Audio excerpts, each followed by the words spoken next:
Ladies and gentlemen, welcome to the 161 post-fight interview session. We are live, ladies and gentlemen of the media. If you have a question, please raise your hand and we will open your mic, or you can send in your questions via text.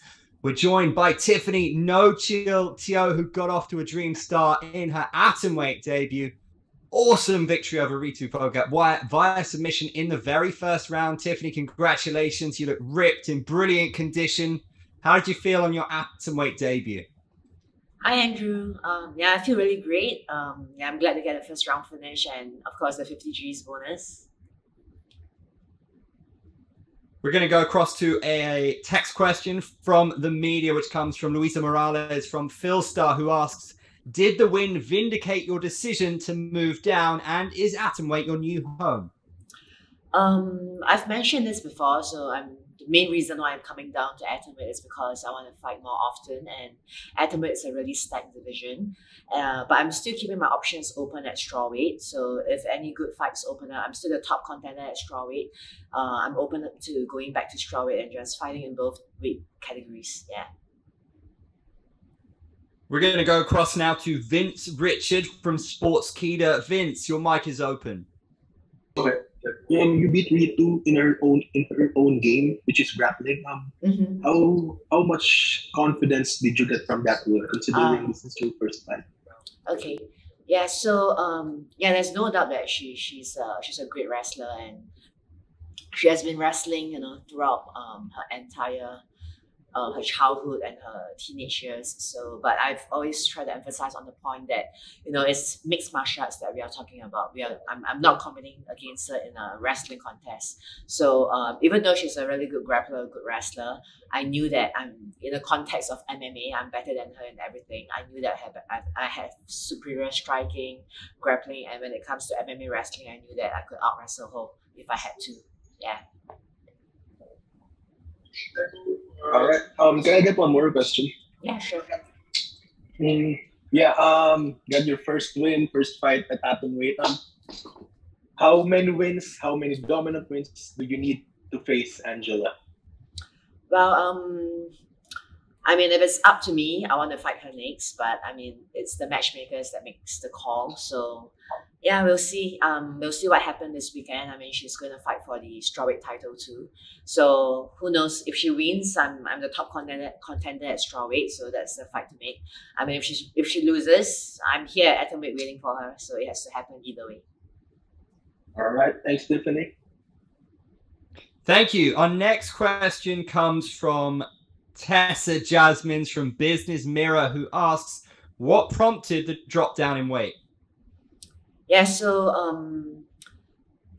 the main reason was because there just weren't a lot of fighters at the strawweight division. It was a pretty small pool of talent, and I feel like I fought most of them. I pretty much fought everyone in the division, and I just wanted to be more active. I feel like I'm in my prime now, and I'm hoping to fight as often as I can.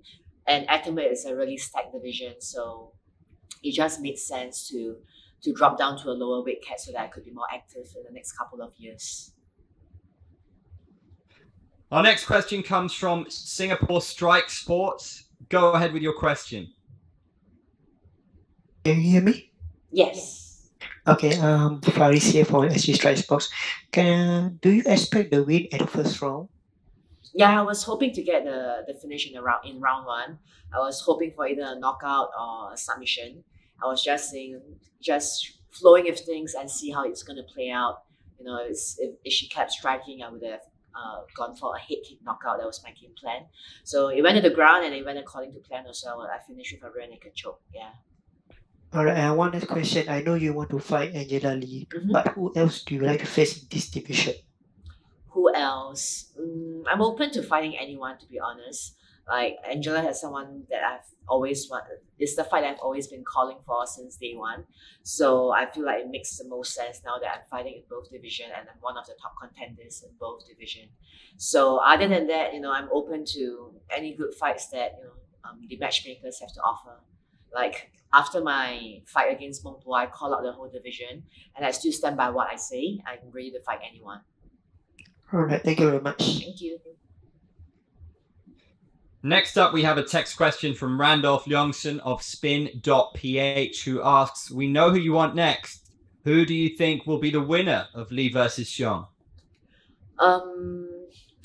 Yeah, that's going to be a tough one to call, right? I mean, both times they fought, it was kind of close, and Angela got one and she got one.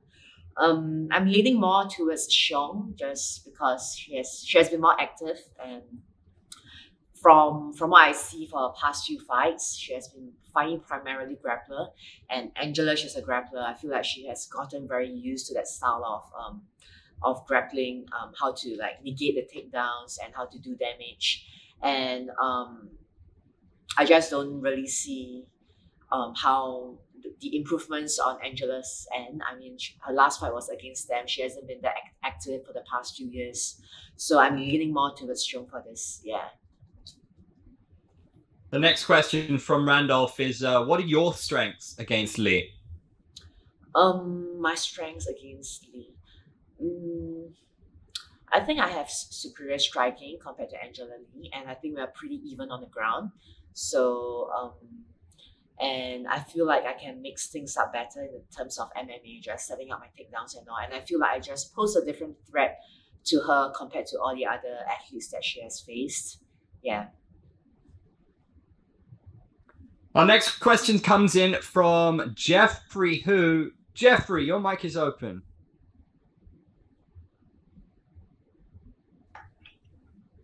Yeah, so honestly, the questions that I was originally planning on asking, someone already asked them, but like, what do you plan on doing, like, once you win the atomweight belt? Well, what do I plan to do? I guess I'll defend the belt, and I will try to go for a champ and go back to strawweight and get the strawweight belt. Yeah. And also, would you, like, once you win the belt against Angela Lee, would you think like Stamped Fairtex would be like, say, like the next in line to like challenge you for the belt?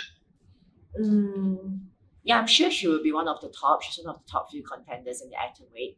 But the thing is, I don't know. I was looking through the atomweight top 5 ranking. Kind of just didn't make a lot of sense to me. So yeah, we'll see what happens. I mean, she's one of the top ranked contenders, but on the other hand, you see Angela fighting in the strawweight division. Even though I'm not even sure if she's in the top 5. You know, she lost to Michelle and she lost to Xiong, and now she's contending for the title at strawweight. So I don't think ranking really matters in that sense. It's just, you know, which are the fights to make that's entertaining and fans want to watch. Yeah. Okay, thank you. Thank you. Our next question comes in via text from media member Sanuk, who asks, what differences did you notice competing in atomweight? How does an atomweight fight compare to a strawweight one for you? The first thing is for sure the diet. I had to diet a lot to make this atomweight, but thankfully I have the help of a professional nutritionist. He's based in US, so he helped me. So John Sasson, he helped me a lot with this making this weight at atomweight. A huge difference I noticed was my speed. I felt like I was a lot faster. I could move a lot faster at a lower weight cut compared to when I was fighting at strawweight. Yeah. But interestingly, I didn't feel like I was losing much strength. So one of my main concerns dropping down to atomweight was I was afraid that, you know, I might lose some of my strength coming down a lower weight class. But I felt really great throughout the whole camp, and I didn't feel like I lost any strength. Yeah. We'll go across now to Leo from Playmaker SG. Leo, go ahead.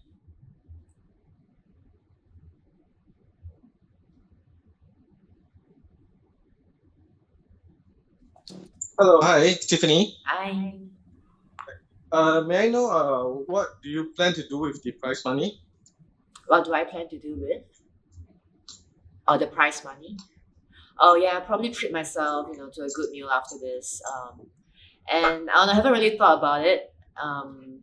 Maybe go on a short trip, a holiday to treat myself. Yeah. Okay, thank you. Thank you. Next up is Ben Imperial from Sportskeeda. Go ahead, Ben.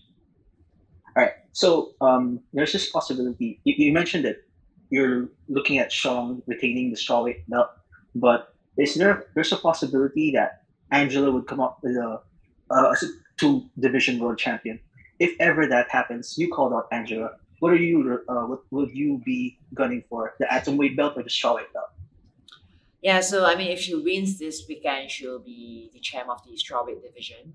So yeah, I'm the top contender at the strawweight. I think it makes sense for me to just challenge her for the belt directly. Yeah, I mean, if it's an atomweight, I might need another fight at atomweight to get another shot at the atomweight title. I mean, it's a stacked division. So if she wins the belt at strawweight, I think that's the fight that makes the most sense to make. Yeah. Cool. Thank you. Thank you. Next up is a question from Atilano Diaz from Sportskeeda MMA, who asks, if not Angela Lee, who do you want to fight next? Who do you think you match up well with?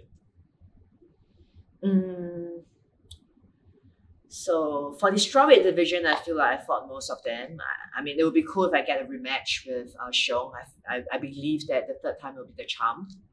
And at atomweight, yeah, it's such a stacked division. I don't even know where to begin with. I think a fight with Jihin or Stam. I mean, everyone likes like a Singapore versus Malaysia rivalry, right? So I think that would be a fight that a lot of fans would be interested in.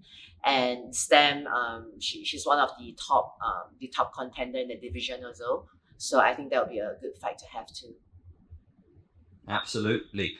To wrap us up then, we have a question from Thai MMA Club's Kun Tirapak, who asks, do you have a message for your hometown fans in Singapore? Yeah, for sure. I've been receiving a lot of messages on IG since my win, and I haven't gotten a chance to reply to all of you. And I really appreciate, and every fight, when there's a live audience, you guys come down to the stadium to support me. And even if you don't, you guys are tuning in live and just tagging me on IG, sending me messages before the fight, after the fight. And I really appreciate all your support. Thank you.